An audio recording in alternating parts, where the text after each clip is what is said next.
I'm ready to read you this very special story. This one called Corduroy. Look, I've got a corduroy right here. And you've got your bears and your animals with you. Let's hear this story about Corduroy by Don Freeman.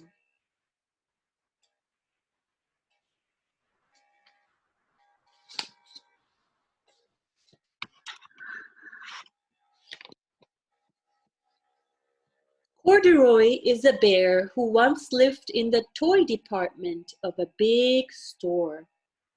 Day after day, he waited with all the other animals and dolls for somebody to come along and take him home.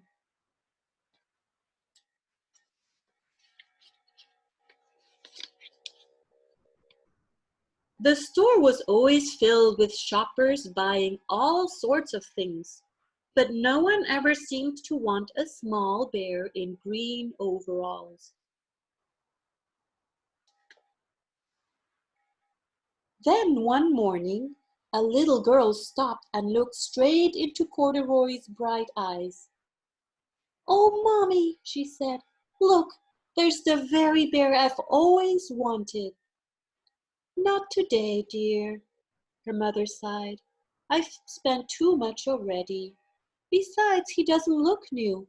He's lost a button to one of his shoulder straps."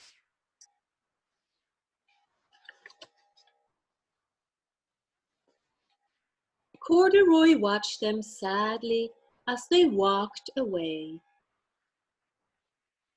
"I didn't know I had lost a button," he said to himself. "Tonight I will go and see if I can find it."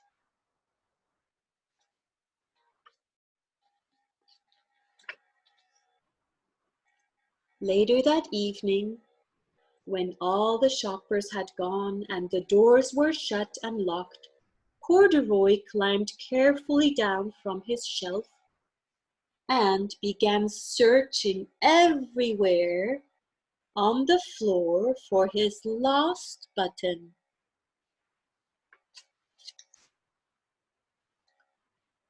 Suddenly he felt the floor moving under him. Quite by accident, he had stepped onto an escalator, and up he went. Could this be a mountain? He wondered. I think I've always wanted to climb a mountain.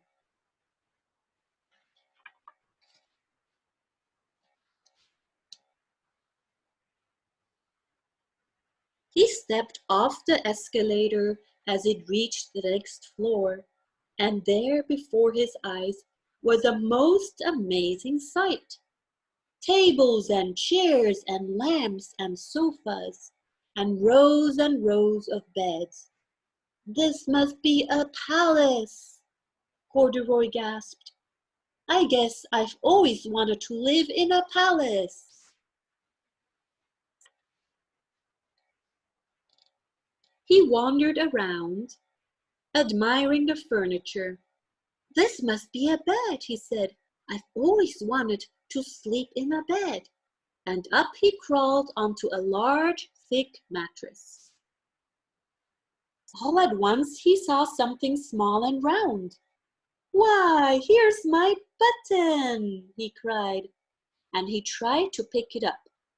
But like all the other buttons on the mattress, it was tied down tight.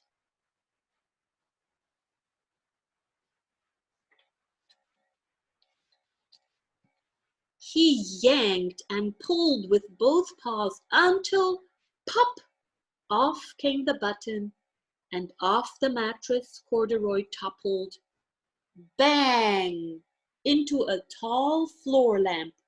Over it fell with a crash.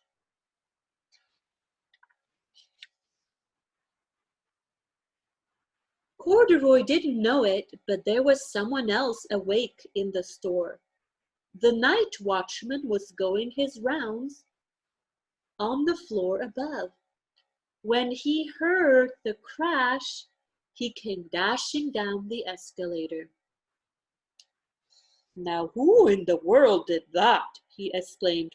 "Somebody must be hiding around here."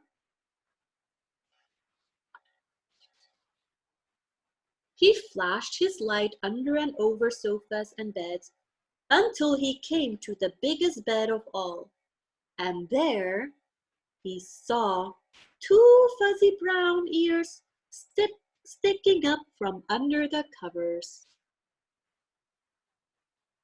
"Hello," he said. "How did you get upstairs?"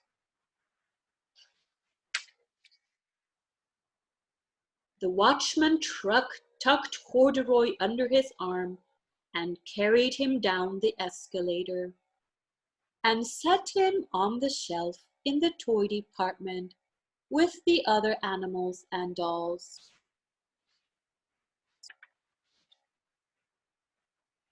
Corduroy was just waking up when the first customers came into the store in the morning, and there, looking at him with a wide, warm smile, was the same little girl he had seen only the day before.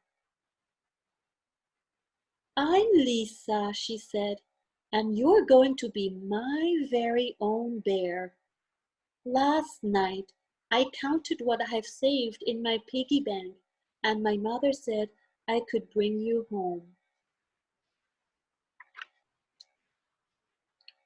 "Shall I put him in a box for you?"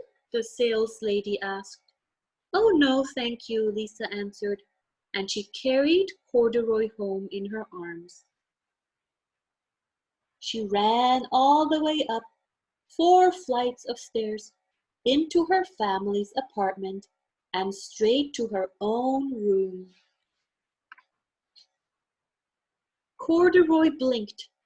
There was a chair and a chest of drawers, and alongside a girl-sized bed stood a little bed just the right size for him. The room was small, nothing like that enormous palace in the department store. "This must be home," he said. "I know I've always wanted a home." Lisa sat down with Corduroy on her lap and began to sew a button on his overalls. "I like you the way you are," she said, "but you'll be more comfortable with your shoulder strap fastened."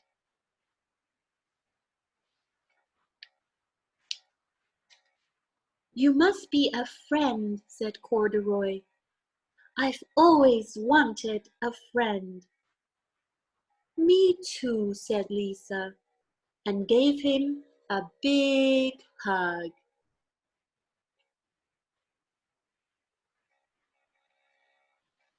Let's give Corduroy a big hug.